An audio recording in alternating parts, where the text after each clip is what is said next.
Hello guys, welcome to my YouTube channel. आज हम geography का, ठीक है, बच्चों की डिमांड पे ज्योग्राफी का पार्ट नंबर 4 पढ़ेंगे, ठीक है। और हमारे पार्ट का नाम है उद्योग। चलिए हम बात करते हैं उद्योग क्या होते हैं। क्या आपने कभी ये विचार किया है कि लिखने की अभ्यास पुस्तिका जो आप इस्तेमाल में लाते हैं वह विनिर्माण की लंबी प्रक्रिया के बाद आपके पास पहुंचती है, ठीक है। यानी कि आप जिस किताब में लिखते हैं, कभी आप इसके बारे में सोचा है कि ये जो किताब है, ये जो कॉपियां हैं, ये किस तरीके से बनती हैं, ठीक है। तो इनको बनाने की जो प्रोसेस होता है ना, वो काफ़ी लंबा होता है, ठीक है। उस प्रोसेस से निकलने के बाद में वो हमारे पास में पहुँचती है। इसके जीवन की शुरुआत वृक्ष से होती है, उसे काटा जाता है और लुगदी मिल तक ले जाया जाता है। वहाँ वृक्षों की लकड़ी को संसाधित एवं काष्ठ लुगदी में परिवर्तित किया जाता है, ठीक है। यानी कि आपको पता है जो किताब कॉपियाँ जो बनती है किससे बनती हैं, वो भी वृक्षों से, पेड़ों से बनती हैं, ठीक है। काष्ठ लुगदी को रासायनिक द्रव के साथ मिलाया जाता है और अंततः मशीनों के द्वारा कागज के रूप में परिवर्तित किया जाता है।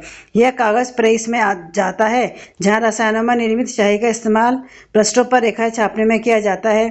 इसके उपरांत पृष्ठों को अभ्यास पुस्तिका के रूप में बांधकर व पैक करके बिक्री के लिए बाजार में भेज दिया जाता है। अंत में ये आपके हाथों में पहुंचती है, ठीक है। और दूसरी द्वितीय क्रियाकलाप या विनिर्माण में कच्चे माल को लोगों के लिए अधिक मूल्य के उत्पादों के रूप में परिवर्तित किया जाता है। जैसा कि आपने देखा, लुगदी कागज के रूप में और कागज अभ्यास पुस्तिका के रूप में, ये विनिर्माण प्रक्रिया के 2 चरणों को प्रदर्शित करते हैं।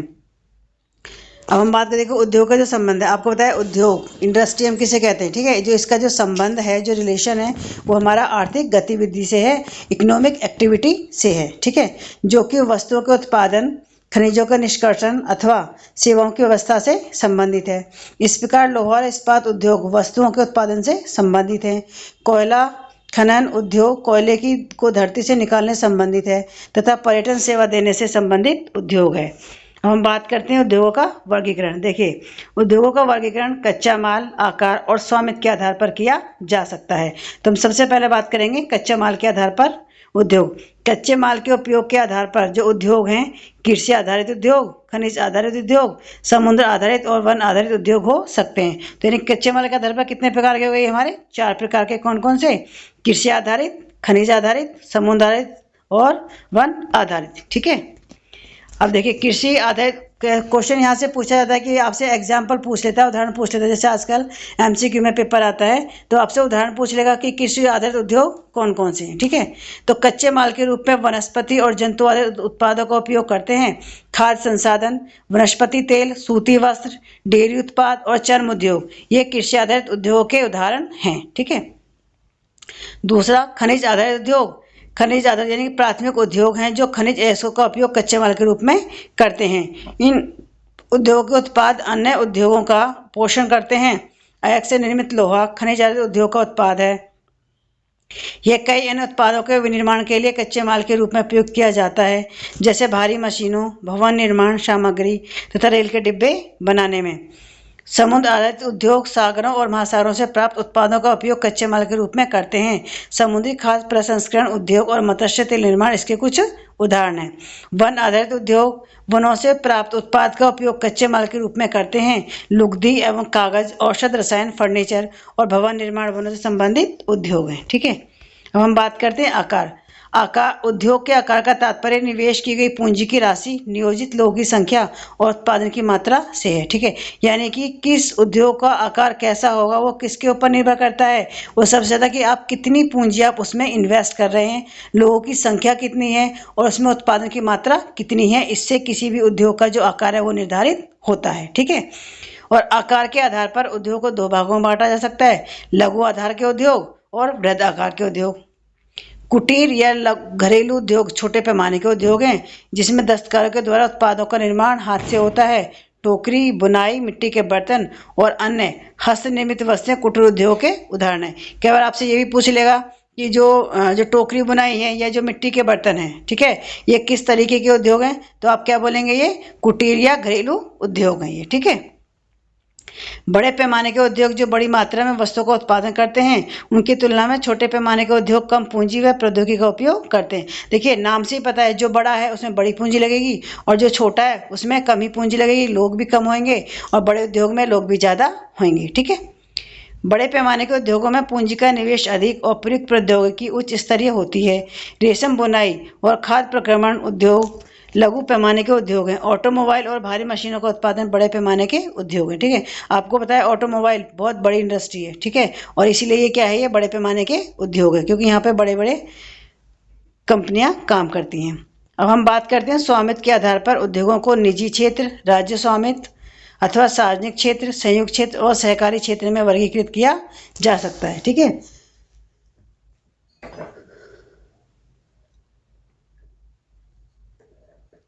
तो हम बात करें स्वामित्व के आधार पर, तो स्वामित्व के आधार पर 5 प्रकार के हो गए आपके। ठीक है, निजी हो गया, निजी क्षेत्र हो गया, राज्य स्वामित्व हो गया, सार्वजनिक क्षेत्र हो गया, संयुक्त हो गया और सहकारी क्षेत्र में इनको वर्गीकृत किया जा सकता है। अब देखिए, जैसे आप नाम से ही समझ रहे हो, निजी, निजी का मतलब पर्सनल। ठीक है, निजी क्षेत्र के उद्योग का स्वामित्व और संचालन या तो एक व्यक्ति के द्वारा होगा या व्यक्तियों के समूह के द्वारा किया जाता है। सार्वजनिक क्षेत्र के उद्योगों का स्वामित्व और संचालन सरकार द्वारा होता है, जैसे हिंदुस्तान एरोनॉटिकल लिमिटेड और स्टील अथॉरिटी ऑफ इंडिया। ये संयुक्त क्षेत्र के उद्योगों का उदाहरण है। स्वामित्व और संचालन राज्यों और व्यक्तियों अथवा व्यक्तियों के समूह द्वारा होता है। मारुति उद्योग लिमिटेड संयुक्त क्षेत्र के उद्योग का एक उदाहरण है। सहकारी क्षेत्र के उद्योगों का स्वामित्व और संचालन कच्चे माल के उत्पादकों या पूर्तिकारों, कामगारों अथवा दोनों द्वारा होता है। आनंद मिल्क यूनियन लिमिटेड एवं सुधा डेयरी सहकारी उपक्रम के उत्तम उदाहरण हैं। अब हम बात करते हैं उद्योगों की स्थिति को प्रभावित करने वाले कारक। देखिए, जो उद्योग होते हैं, ठीक है, यानी कि जो उद्योग हैं उनको कौन कौन सी कंडीशन है जिनसे वो उद्योग को प्रभावित किया जा सकता है। तो इसमें देखिए, कच्चे माल की उपलब्धता, भूमि, जल, श्रम शक्ति, पूंजी, परिवहन और बाजार। यानी कि देखिए, जब भी आप कोई भी उद्योग लगाते हैं तो आपके लिए उसको क्या क्या चीज़ें चाहिए। सबसे पहले तो आपको पता है कच्चा माल आपको चाहिएगा, आपको लेबर चाहिएगी। ठीक है, आपको पूंजी चाहिए, आपको मार्केट चाहिए, जल चाहिए, इलेक्ट्रिसिटी चाहिए, और जहाँ पे आपको अपनी फैक्ट्री लगानी है, उद्योग बनाना, उसके लिए ज़मीन भी चाहिए। ठीक है, अपने जो सामान बनाएंगे उस सामान को भेजने के लिए, मार्केट में भेजने के लिए आपको ट्रांसपोर्ट भी चाहिए और लोगों से बात करने के लिए संचार के साधन भी चाहिए। ठीक है, तो ये सारी स्थितियाँ क्या करती हैं, उद्योग की जो स्थिति है, ठीक है, उसको ये प्रभावित, उद्योग की जो अवस्थिति होती है उसको प्रभावित करने वाले ये मेन कारक हैं। ठीक है, उद्योग उन्हीं स्थानों पर केंद्रित होते हैं जहाँ इनमें से कुछ या ये सभी कारक आसानी से उपलब्ध होते हैं। कभी कभी सरकार कम दाम पर विद्युत उपलब्धता, कम परिवहन लागत तथा अन्य अवसंरचना जैसे प्रोत्साहन प्रदान करती है ताकि पिछड़े क्षेत्रों में भी उद्योग स्थापित किया जा सके। औद्योगिकरण से प्राय नगरों और शहरों का विकास एवं वृद्धि होती है। हम बात करते हैं औद्योगिक तंत्र। देखिए, औद्योगिक तंत्र में हमारी 3 चीज़ें शामिल होती हैं। पहला हमारा निवेश, हमने क्या इन्वेस्ट किया, फिर आपका होता है प्रोसेस, प्रक्रम, और उसके बाद में आपका आउटपुट क्या है, निर्गत। ये 3 चीज़ें शामिल होती हैं, निवेश, प्रक्रम और निर्गत शामिल है। देखिए, निवेश में आपने कच्चे माल, श्रम और पूंजी की लागत, जल की उपलब्धता, परिवहन, विद्युत और अन्य जो अवसंरचना ये शामिल होती हैं आपकी निवेश के अंदर। ठीक है, प्रक्रम में कई तरह के क्रियाकलाप शामिल हैं जो कच्चे माल को परिष्कृत माल में परिवर्तित करते हैं। निर्गत अंतिम उत्पाद और अर्जित आय, यानी कि आपने जो भी निवेश किया उसके बाद जो प्रोसेस किया और उसके बाद में अंतिम उत्पाद आपके लिए क्या है, उस उत्पाद से आपको कितनी आय अर्जित होती है, इसको हम क्या बोलते हैं, निर्गत के अंदर इसको हम शामिल करते हैं। ठीक है, सूत्री वस्त्र उद्योग के संदर्भ में कपास, मानव श्रम, कारखाना और परिवहन लागत निवेश हो सकते हैं। प्रक्रम में ओटाई, कटाई, बुनाई, रंगाई और छपाई शामिल है। कमीज जिसे आप पहनते हैं वह उत्पादन है। ठीक है, एक कमीज को बनने में भी काफ़ी सारे प्रोसेसर से गुजरना पड़ता है, तब जाके कई एक कमीज बनते हैं, वो हमारा लास्ट उत्पादन है, वो हमारा लास्ट प्रोडक्शन है। ठीक है, हम बात करते हैं औद्योगिक प्रदेश। औद्योगिक प्रदेश का विकास तब होता है जब कई तरह के उद्योग एक दूसरे के निकट स्थित होते हैं और वे अपनी निकटता के लाभ आपस में बांटते हैं। विश्व के प्रमुख औद्योगिक प्रदेश पूर्वोत्तर अमेरिका, पश्चिम और मध्य यूरोप, पूर्वी यूरोप और पूर्वी एशिया हैं। मुख्य औद्योगिक प्रदेश अधिकांशतः शीतोष्ण कटिबंधीय क्षेत्रों, समुद्री पत्तनों के समीप और विशेष तौर पर कोयला क्षेत्रों के निकट स्थित होते हैं। भारत में अनेक औद्योगिक प्रदेश हैं, जैसे मुंबई, पुणे समूह, बेंगलोर तमिलनाडु प्रदेश, हुगली प्रदेश, अहमदाबाद वडोदरा प्रदेश, छोटा नागपुर औद्योगिक प्रदेश, विशाखापट्टनम गुंटूर औद्योगिक प्रदेश, गुड़गांव दिल्ली मेरठ औद्योगिक प्रदेश और कोल्लम तिरुवनंतपुरम औद्योगिक प्रदेश। ठीक है, अब प्रमुख उद्योगों का वितरण। विश्व के प्रमुख उद्योग लोहा इस्पात उद्योग, सूती वस्त्र उद्योग और सूचना प्रौद्योगिकी उद्योग हैं। लोहा इस्पात उद्योग और वस्त्र उद्योग काफ़ी पुराने उद्योग हैं, जबकि सूचना प्रौद्योगिकी उद्योग एक नया उभरता उद्योग है। वे देश जिसमें लोहा इस्पात उद्योग अवस्थित हैं जर्मनी, संयुक्त राज्य अमेरिका, चीन, जापान और रूस हैं। वस्त्र उद्योग भारत, हांगकांग, दक्षिण कोरिया, जापान और ताइवान में संकेंद्रित हैं। सूचना प्रौद्योगिकी उद्योग के मुख्य केंद्र मध्यवर्ती कैलिफोर्निया के सिलिकॉन घाटी में और भारत के बेंगलुरु प्रदेश में हैं। अब हम बात करते हैं लोहा इस्पात उद्योग। अन्य उद्योगों की तरह लोहा इस्पात उद्योग में बहुत से निवेश प्रक्रम और निर्गत शामिल हैं। यह एक पोषक उद्योग है जिसके उत्पाद अन्य उद्योगों के लिए कच्चे माल के रूप में प्रयुक्त होते हैं। उद्योग के लिए निवेश में श्रम, पूंजी, स्थान और अन्य अवसंरचना के साथ साथ लोहा, अयस्क, कोयला और चूना पत्थर कच्चे माल के रूप में सम्मिलित हैं। लोहा अयस्क से इस्पात निर्माण की प्रक्रिया में कई चरण शामिल हैं। कच्चे माल को झोंका भट्टी में रखा जाता है जहां यह प्रगलित होता है। इसके बाद यह परिशोधित होता है। प्राप्त उत्पाद इस्पात होता है जो अन्य उद्योगों में कच्चे माल के रूप में प्रयोग किया जा सकता है।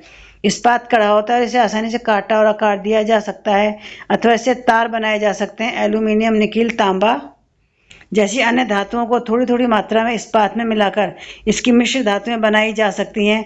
मिश्र धातु इस्पात को असामान्य कठोरता, दृढ़ता और जंग प्रतिरोधक क्षमता प्रदान करती है। इस्पात प्राय आधुनिक उद्योग का मेरुदंड कहलाता है। क्वेश्चन ये बनेगा कि आधुनिक उद्योग का मेरुदंड किसे कहा जाता है? तो जो इस्पात है, ठीक है, इस्पात को आधुनिक उद्योग का मेरुदंड कहा जाता है। ये क्वेश्चन कई बार पूछा भी गया एग्जाम में। लगभग सारी वस्तुएं जिनका हम लोग उपभोग करते हैं वे या तो लोहा या इस्पात से बने हैं अथवा इन धातुओं से निर्मित औजारों और मशीनों से बने हैं। पोत, रेलगाड़ी, ट्रक और ऑटो अधिकांशतः इस्पात से बने हैं। यहाँ तक कि सेफ्टी पिन और सुइयां जिनका उपयोग आप करते हैं वे भी इस्पात से बनती हैं। तेलकूप इस्पात से बनी मशीनों से वेदित किए जाते हैं। इस्पात की पाइपलाइन से तेल परिवहित किया जाता है। खनिजों का खनन इस्पात के उपकरणों से होता है। कृषि के यंत्र प्राय इस्पात के बने होते हैं। विशाल भवनों का ढांचा इस्पात का बनाया जाता है। 1800 ईस्वी के पूर्व इस्पात उद्योग वहां स्थित थे जहां कच्चा माल, विद्युत आपूर्ति और बहता जल आसानी से उपलब्ध थे। बाद में उद्योग के लिए आदर्श स्थिति कोयला क्षेत्र के समीप नहरों और रेलवे के निकट थी। 1905 के बाद लोहा और इस्पात उद्योग समुद्र पत्तन के निकट सपाट भूमि के विशाल क्षेत्रों में केंद्रित होने शुरू हुए।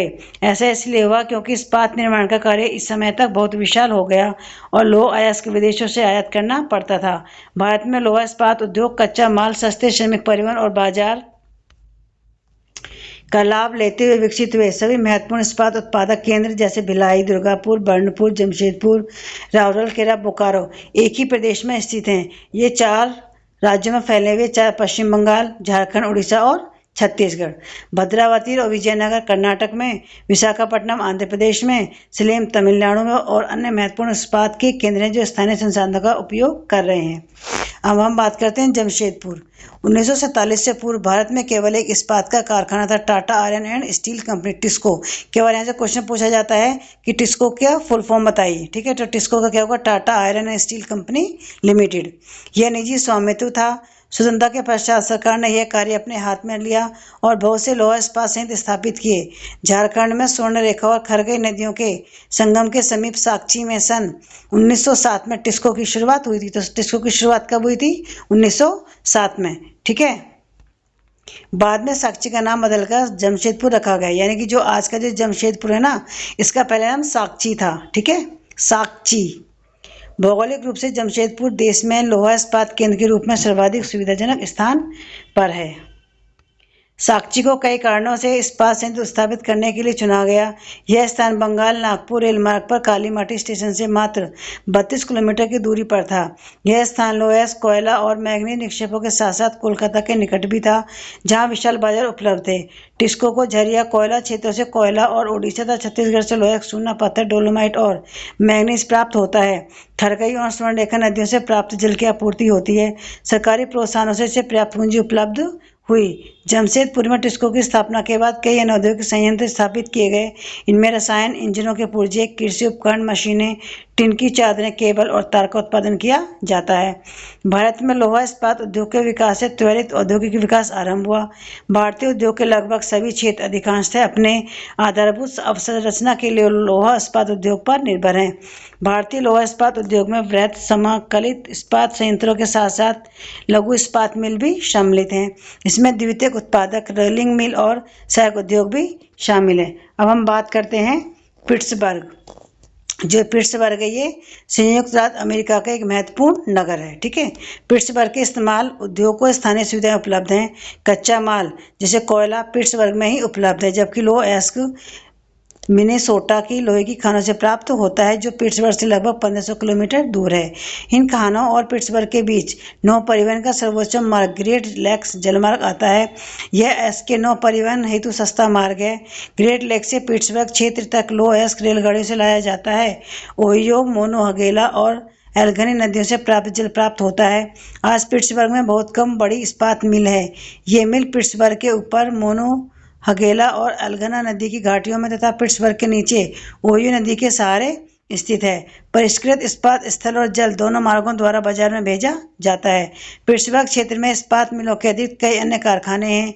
ये रेल, पटरी उद्योग और भारी मशीनों के उत्पादन में इस्पात का प्रयोग कच्चे माल के रूप में करते हैं।